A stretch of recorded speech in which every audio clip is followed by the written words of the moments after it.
So this is the DE0 Nano development board from Terasic. So I have implemented the frequency divider with the 8-bit counter into the Cyclone IV FPGA. So first of all, we need to disable the reset. So once the reset is disabled, you will see that the counter has started counting.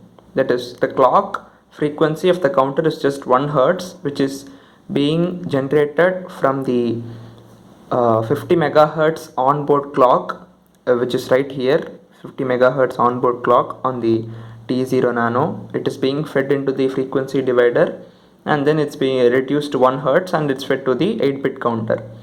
So the counter is right now counting from 0 to 8 bits. Then you have the reset for the counter, which I just disabled, and I have another reset for the 50 megahertz frequency divider.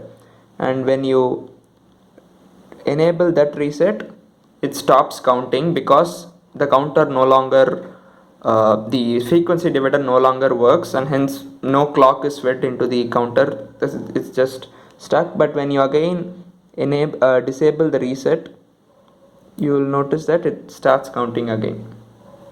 So this is the implementation of the 8-bit counter with frequency divider on Cyclone IV FPGA.